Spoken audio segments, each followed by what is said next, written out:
CEO of that logistics and motor company will step down in the first half of 2014. That's been announced just this morning. Breaking news.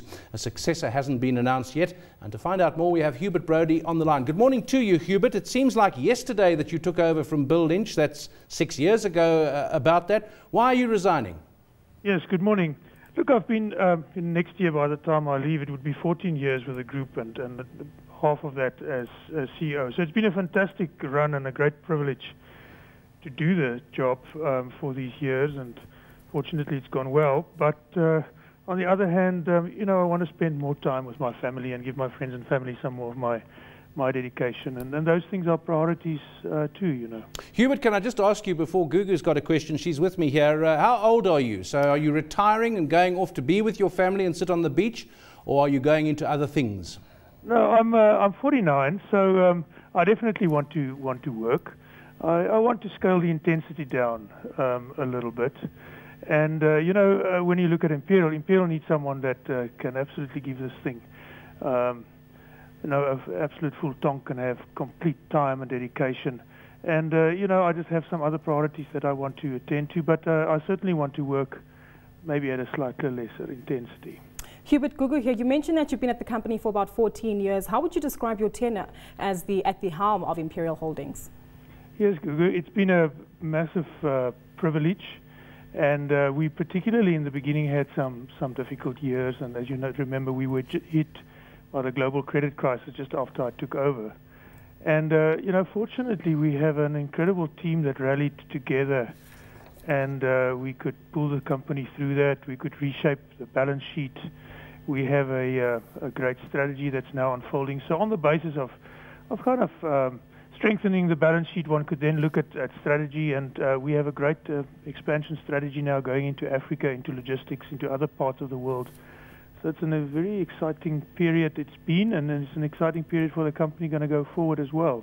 Hubert, looking at the returns of the company, I mean, I know you chief executives always say we're not interested in the share price, we'll just do our work and the share price must look after itself. But if you look at the returns for Imperial over the last few years, if you had 1,000 Rand in Imperial a year ago, you'd have a 23% return on that to 1,200 and something. Over 5 years, it's 33% per annum return. You'd have 4,200 Rand if you put 1,000 Rand in 5 years ago.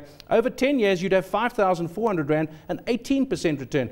Now, that masks, I think, a difficult period when you took over. There was a view, Bill Lynch was ill, we know that, and there was a view that possibly, for no fault of his, but towards the end, he perhaps wasn't able to put the focus on the business that he'd had before. When you came in, what was your biggest difficulty? There was the financial crisis, of course, but in practical terms, what did you have to deal with?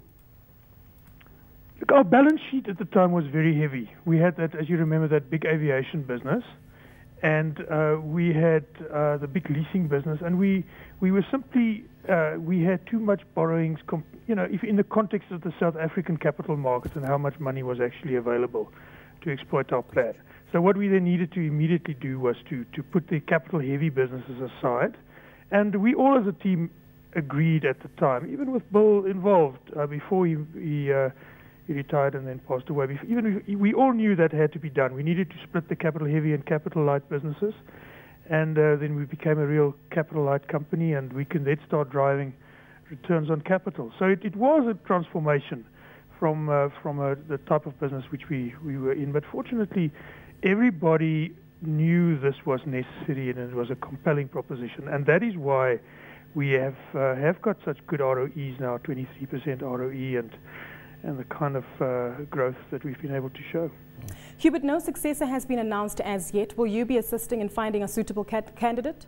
Yes, I certainly will, and I've been explicitly requested by the group's nomination committee to assist with the process.